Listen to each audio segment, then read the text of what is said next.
Pronto, iniciou a gravação. Então, bom dia a todos e todas. Hoje nós iremos ter aula de História e de Geografia. Bom dia, Caio. Hoje nós iremos ter aula de História e Geografia. De História nós vamos estudar um pouco sobre o Antônio Conselheiro, quem foi este homem, qual a sua trajetória. E sobre Geografia nós iremos estudar certos conceitos aí de espaço, tá bom? A tia vai iniciar hoje pela aula de História. Então, prestem atenção, façam anotações, tirem as dúvidas de vocês na aula. Não tenham vergonha de perguntar, é só ligar o áudio e perguntar. Se tiver vergonha de ligar o áudio, pode perguntar no chat, tá bom? Este é um momento de aprendizado, certo? Para iniciar a nossa aula, gente, a tia vai exibir um vídeo, certo? Que é uma contação de história sobre o Antônio Conselheiro e depois a gente vai comentar quem foi esse homem. Então, eu espero muita atenção de vocês na hora que a tia tiver exibido o vídeo. Façam anotações, se tiver dúvidas, anotem as dúvidas de vocês para perguntar depois, tá bom? Então, vamos lá. Só um instante. Vou colocar aqui para exibir minha tela, certo? Para vocês verem o vídeo.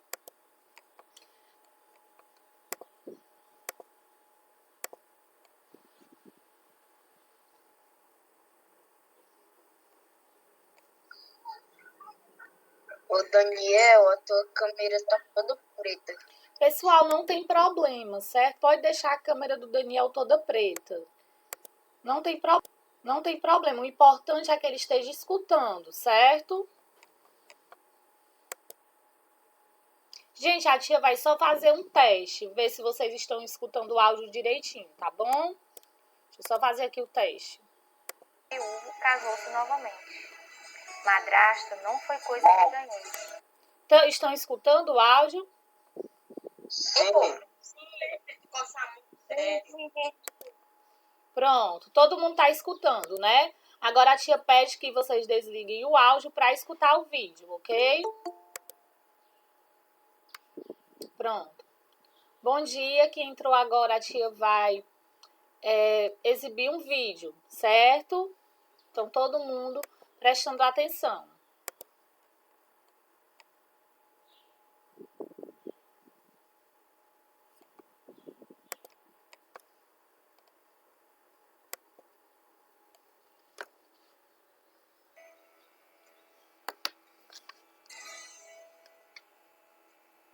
Antonino Peregrino, por Oswaldo Costa Martins, ilustrações Luci Sacoeira. Minha chegança se deu no sertão, no pedaço de um campo maior chamado Quixeramobim. Eu não sabia o que um dia eu seria, era apenas um Antônio que começava a existir. Minha mãe tinha por nome Maria e meu pai Vicente. Eu e minhas duas irmãs já havíamos chegado quando eles se casaram. Mas logo em seguida, ela adoeceu e morreu. Ele ficou sem sua Maria, e nós, sozinhos de mãe. Meu pai não era bom de solidão. 1 ano e meio depois de ficar viúvo, casou-se novamente. Madrasta não foi coisa que ganhei. Ela me maltratava tanto que parte da minha infância foi me sofrer. Meu pai fazia gosto que eu me preparasse, e um dia fosse padre. Por isso, estudei muito com o professor Ferreira, e disso eu gostava.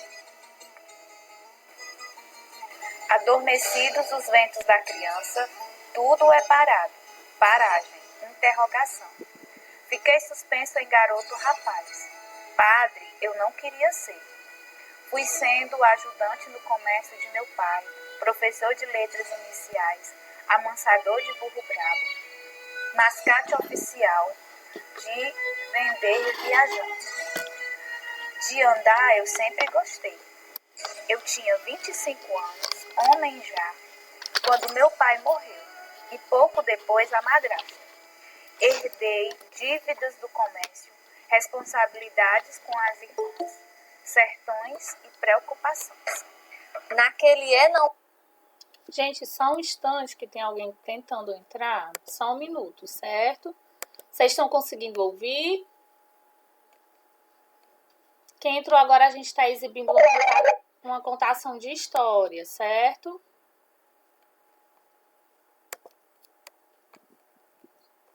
Não é da juventude, órfão de pai e mãe, querendo ser gente, ter meu destino, encontrei Brasilina. Filha de parente minha, menina moça, mulher por vir, chegou das bandas de Sobral, me apaixonou. Casamento cedo, mudança ligeira, outro viver. Ali, àquela altura, as rendas que eu tinha não me sustentavam, muito menos uma família. Filhos por anunciar, responsabilidades muitas. Vendi as poucas heranças. Irmãs encaminhadas, dinheiro mirrado, trabalho nenhum. Ir embora, procurar lugar melhor era um convite, uma quase imposição do desconhecido. Eu fui. Fomos.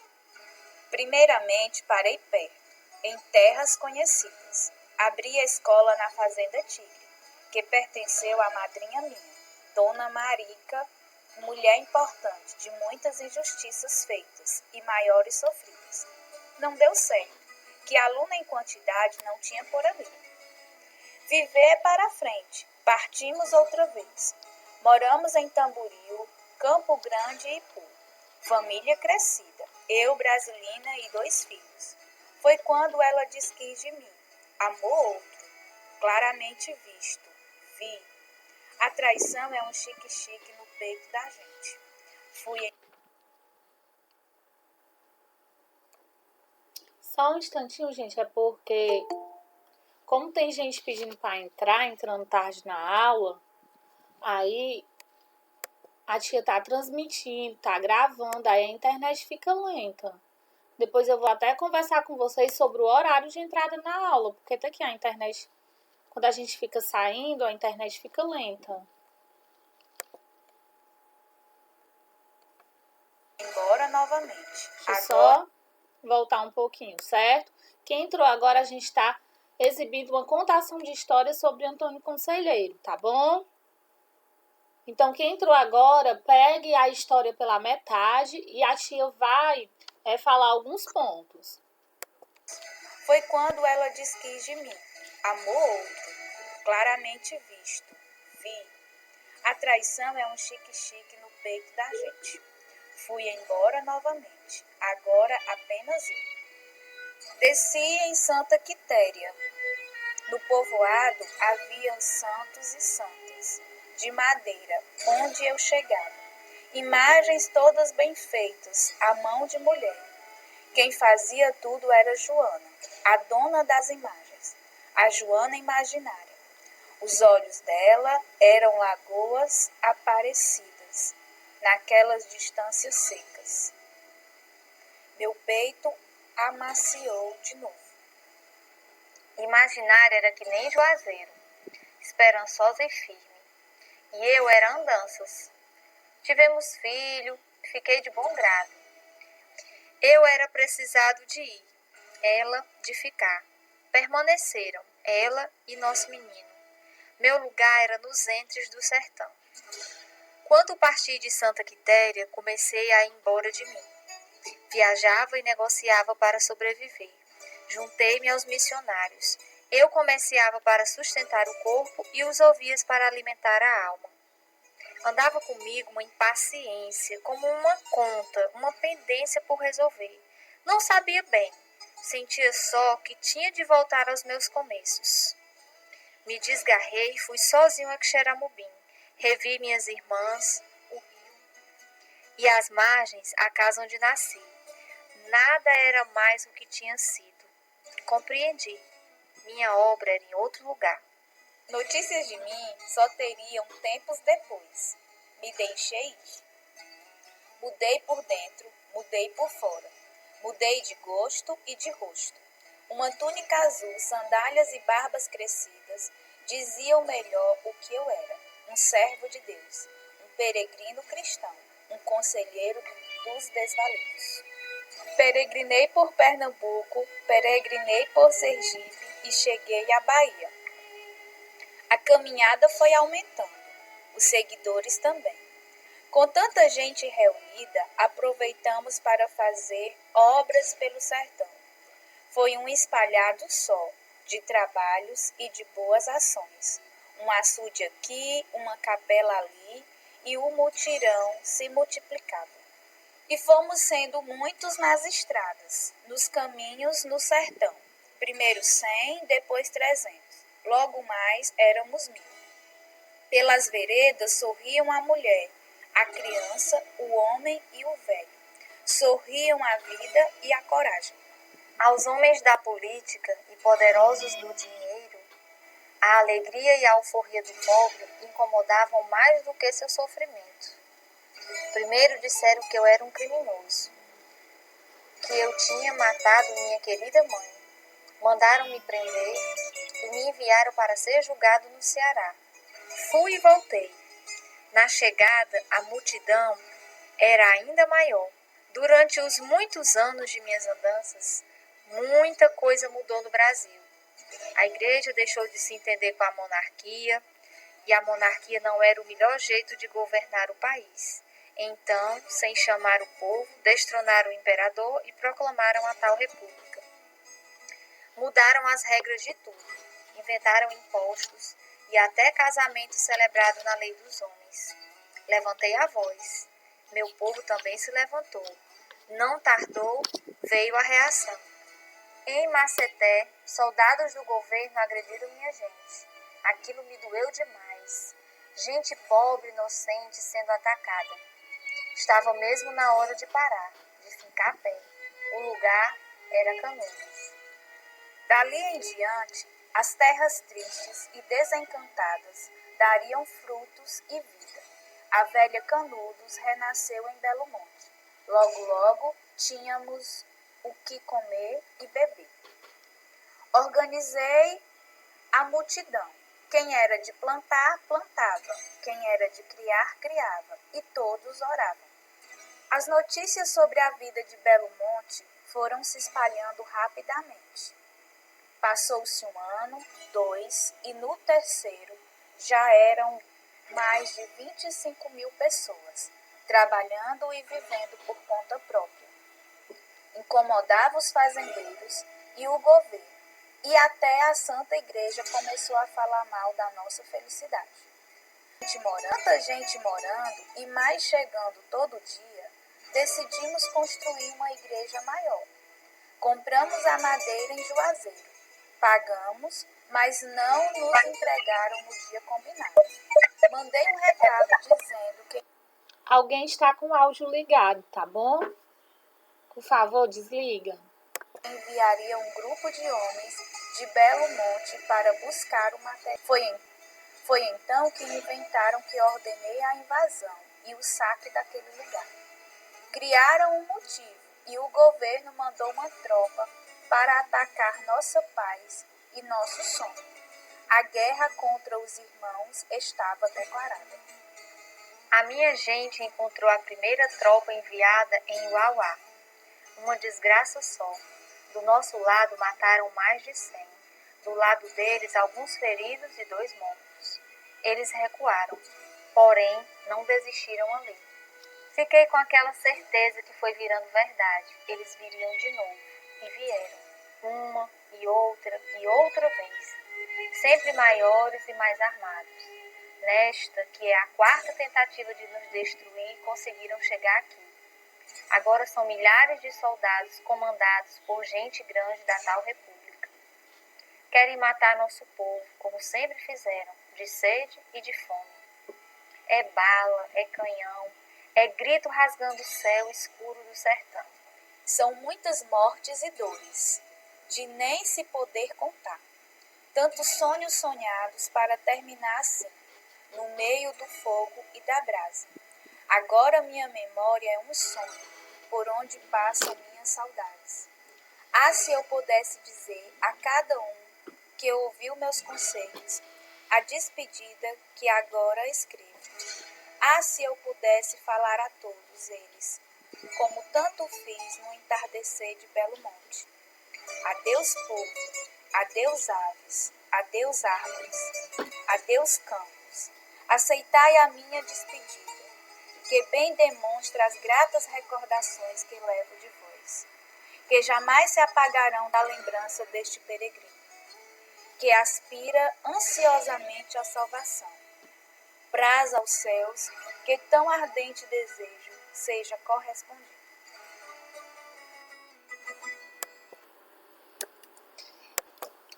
E aí, gente, vocês gostaram?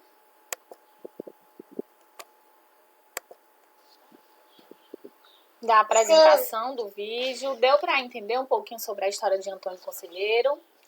Gente, a contação de história foi desse livro aqui, Antônio Peregrino, que narra a história de Antônio Conselheiro. Ele é um livro todo ilustrado, tá bom? E o que mais vocês gostaram na história sobre Antônio Conselheiro? Quem é que pode destacar? Vamos começar. Quais as profissões que Antônio Conselheiro exercia, gente? Quem conseguiu captar no vídeo? Quais as profissões? Podem ligar o áudio para responder. Não precisa ser todo mundo assim de uma vez, não, gente. Podem colocar aqui também, ó, no chat, tá bom? Ninguém sabe quais as profissões que o Antônio Conselheiro exerceu? Fala, Gabriel.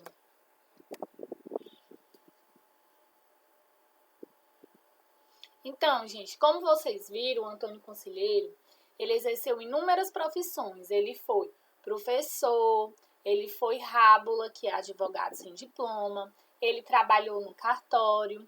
Então, como vocês puderam ver no vídeo, o Antônio Conselheiro, ele perdeu a mãe quando ainda era criança e ele perdeu o pai quando ele tinha 25 anos.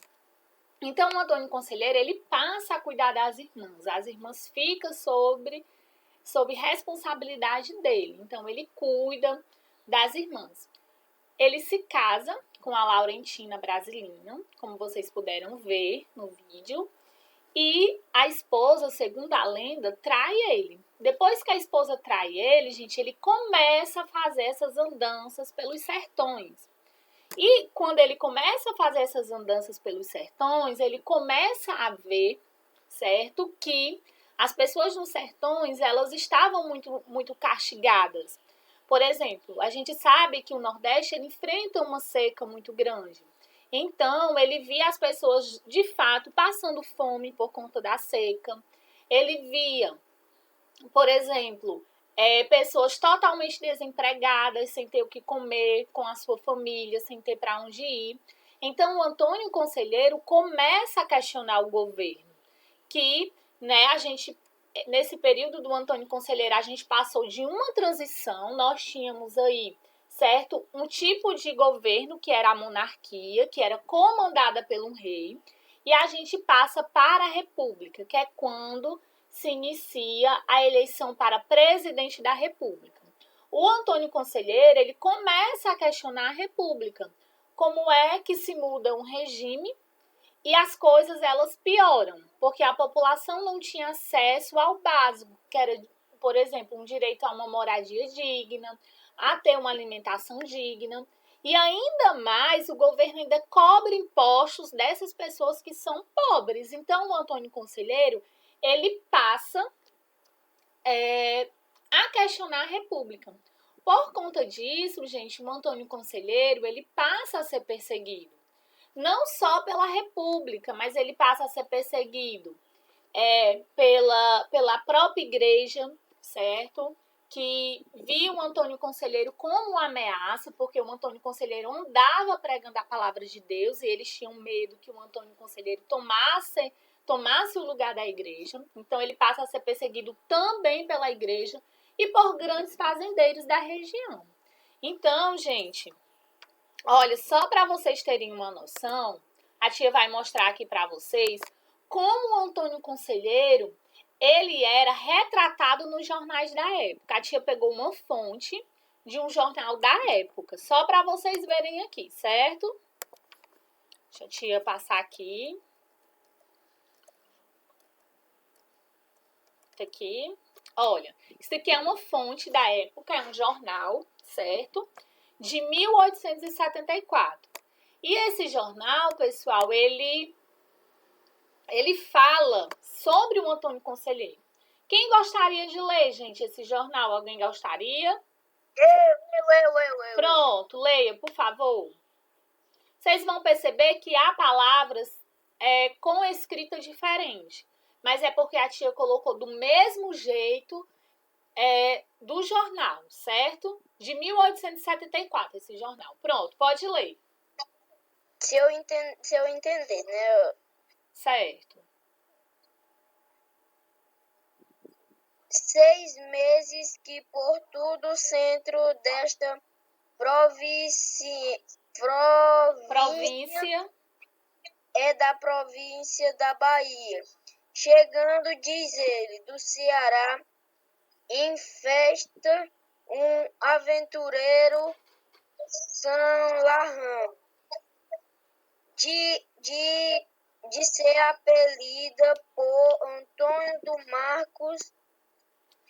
dos que Mares. à vista do aparentos os mentirosos milagres que dizem ter ele feito, tem dado lugar ao que o povo trate por ser Antônio do Mar.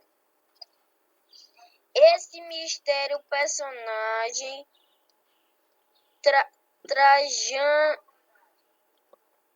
Trajando uma enorme camisa azul que lhe serve de hábito a forma de sacerdote. Péssima, suja, cabelos muito espessos e cebosos, entre os quais se você claramente uma espantosa multidão do bicho piolho distingue-se pelo ar misterioso, olhos baços, TC7, desbotada e de pés o que tudo concorre para tomar a figura mais degradante do mundo. Muito bem, obrigada. Então, gente, como o Antônio Conselheiro ele é retratado nesse jornal? Quem conseguiu captar como ele é retratado? Ele é retratado como uma pessoa boa no jornal? O que é que vocês acham?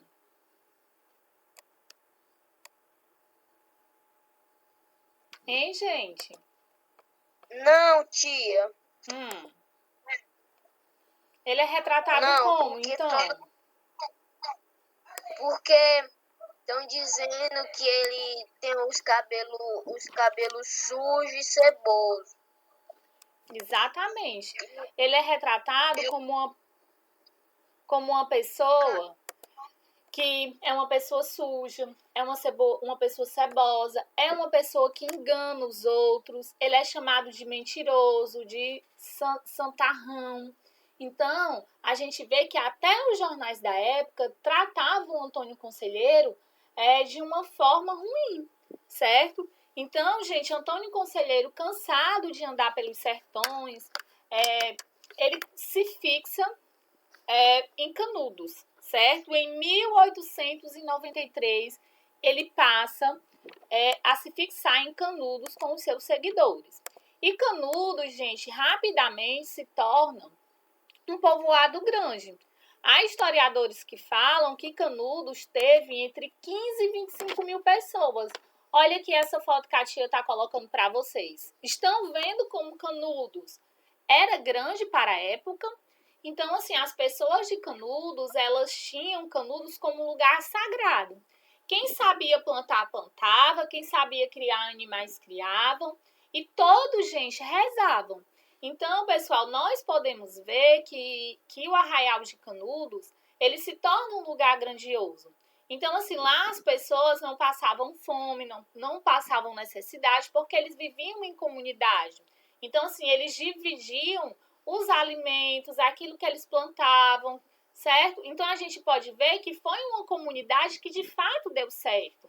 Então, o Antônio Conselheiro mostra para a época que é possível viver bem, que é possível viver sem ser explorado. Então, o Antônio Conselheiro, gente, ele recebia as pessoas na comunidade de Canudos de braços abertos. Então, por exemplo, os ex-escravos que não tinham para onde ir, que foi negado, gente, quando se aboliu a escravidão no Brasil em 1888, foi negado aos escravos o direito de ter um emprego, certo? Então, assim, eles não tinham como se sustentar, eles passaram a vida inteira sendo escravos.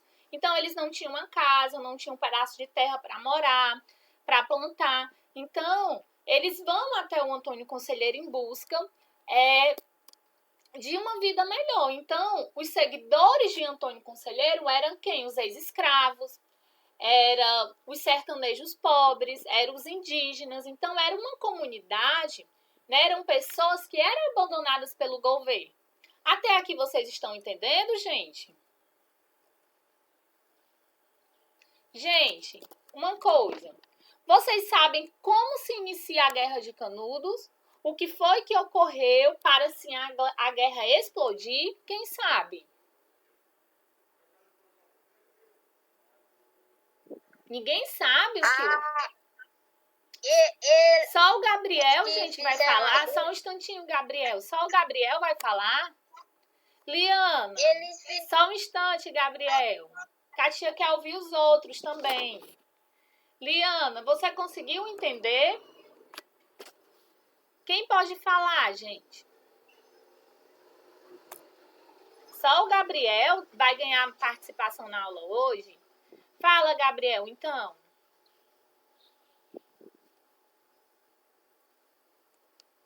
Gabriel? É porque o Antônio Conselheiro fez uma multidão com muitas pessoas. Aí os homens já estavam todos preparados. Aí na hora que ele fez a multidão, começou a guerra. E todo mundo tava Tia, tem alguém ligando pra minha mãe. Mãe. Tá bom. Olha, gente. Ô, mãe, tô ligando pra mãe. Gabriel. Tô ligando aqui pra mãe. Gabriel, a tia vai silenciar teu áudio, tá bom? Pronto. Gente, olha, o Gabriel tem razão. Só que a tia vai pontuar algumas coisas. Como a Guerra de Canudos, ela explode, tá certo? É o seguinte, o Antônio Conselheiro, ele compra uma madeira em Juazeiro. E daí, gente, o dono, ele compra e paga por essa madeira para construir uma nova igreja em Canudos. Por quê? Porque Canudos estava crescendo e eles precisavam de uma igreja maior. Só, gente, que eles não mandam entregar essa madeira. Então, o Antônio Conselheiro diz assim, olha, pois eu vou buscar essa madeira. Só que em Juazeiro, eles interpretam como se o Antônio Conselheiro fosse invadir Juazeiro, saquear armazéns. Vocês sabem o que é saquear armazéns? É quando você entra nos armazéns e sai pegando coisas para você comer. Então, as pessoas interpretam dessa forma. Então, o dono da madeireira avisa ao governo, certo? E o governo, pessoal, manda... Quer falar, Sabrina? Fala, Sabrina. Fala, Sabrina. Eu tô com vergonha. Fala. Precisa ter vergonha não, Sabrina.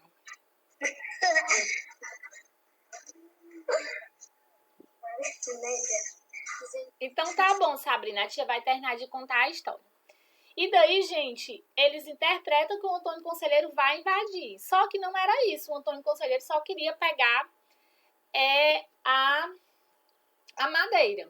E daí, pessoal, essa madeira, ele vai pegar essa madeira e no meio do caminho ele encontra a guarda real, certo?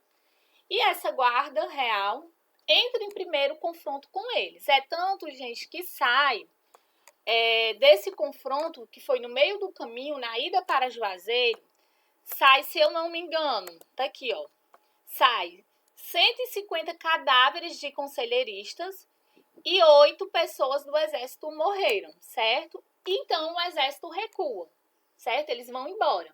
O Antônio Conselheiro volta para Canudos. Depois disso, gente, há mais 3 guerras. A Segunda Guerra, os conselheiristas conseguem ganhar, a terceira também. Somente na quarta expedição, na quarta guerra, que o Antônio Conselheiro, eles perdem, tá bom? Então, Canudos, gente, é derrotado pelos conselheiristas ou pelo governo.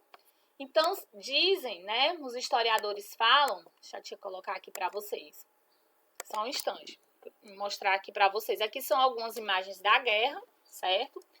Então, os conselheiristas falam que não foi poupado ninguém, morreram crianças, morreram idosos, mulheres, certo? Então, Canudos foi destruído, tá bom? Pessoal, em 1896, que é quando Canudos é destruído, o Antônio Conselheiro, ele não morre propriamente dito do confronto da guerra. Ele morre ele teve uma desinteria, uma diarreia, e ele morre disso, né? Ele muito fraco, muito frágil, já por conta de alguns tempos, né, vivendo da guerra. Então, ele morre de fraqueza, certo? Vocês entenderam, gente, a história de Antônio Conselheiro? Sim. Só o Gabriel entendeu. Quem entendeu, coloca um ok aqui. Tia. Entendeu? Muito bem. Gente, a tia precisa que vocês participem da aula, tá bom? Então, a história de Antônio Conselheiro é essa. Certo. Pessoal, tem 9. Tia. Oi. Eu sei um pouco do Antônio Conselheiro, que eu já assisti o filme dele. Ok. Eu já assisti o filme. Certo. Pessoal, deixa eu te explicar uma coisa, olha. A nossa atividade tem 9 questões, tá bom?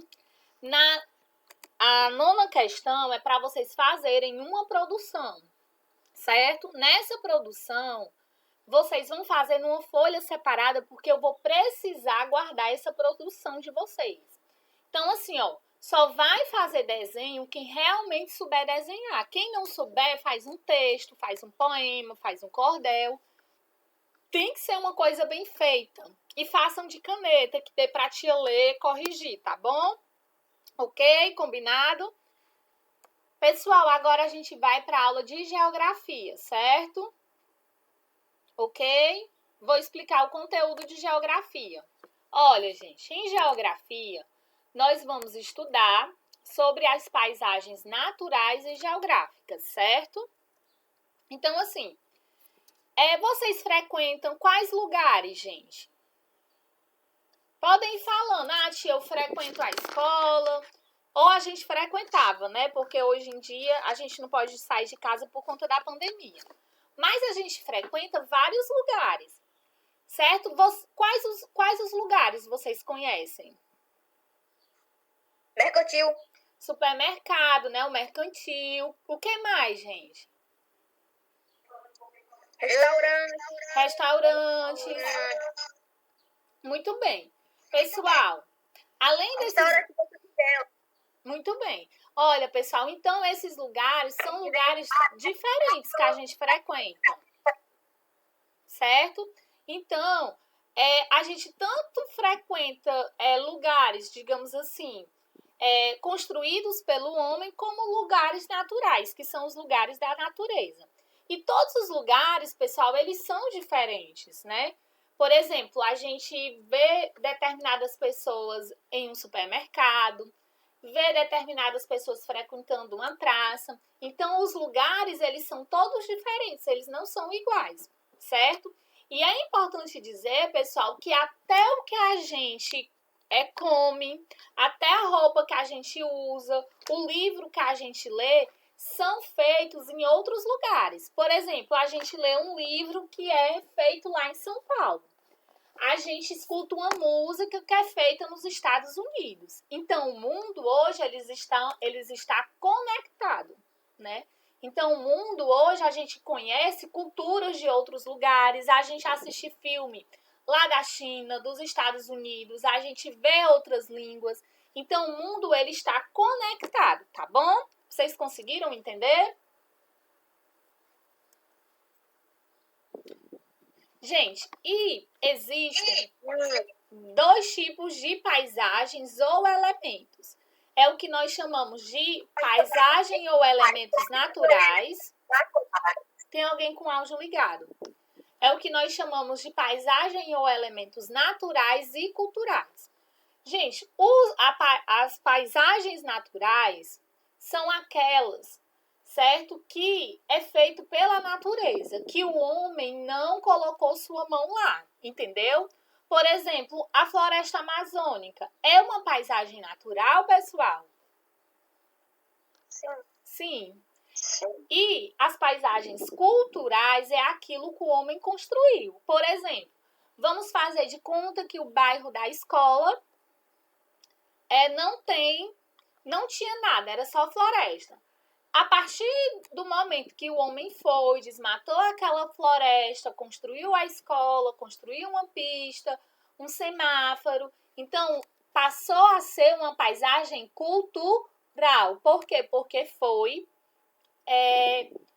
feita pelo homem. Entenderam, gente, essa diferença de paisagem natural e cultural? Natural é aquilo que o homem nunca tocou, certo? E cultural é aquilo que o homem já modificou, tá certo? Aqui, pessoal, é uma paisagem natural ou cultural? Natural. Não é mais natural, gente. Por quê? Porque o homem construiu uma estrada, certo? Então, aqui ela é as duas coisas. Ela é natural e ela é cultural. É natural porque tem algumas árvores permaneceram, mas é cultural também porque os homens construíram uma estrada.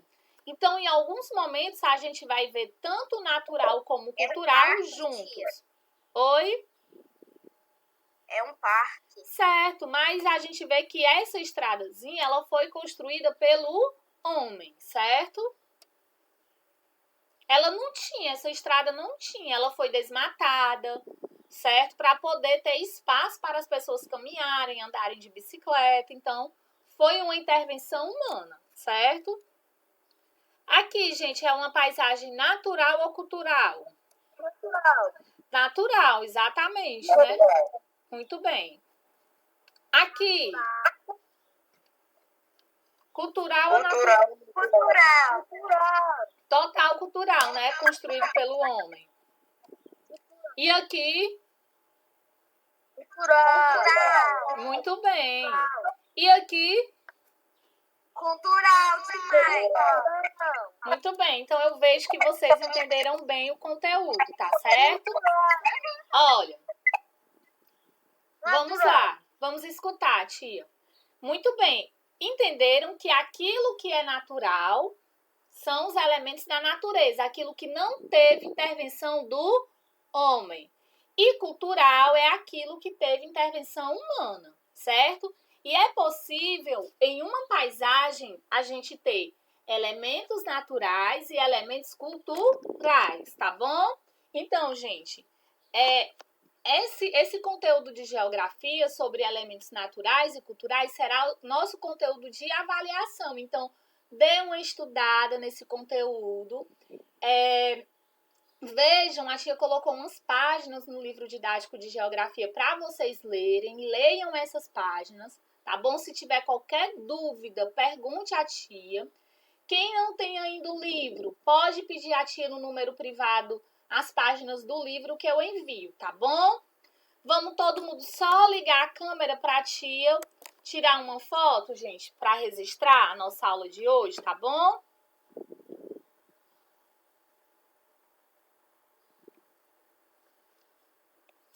Vamos lá? Deixa eu só salvar aqui o vídeo.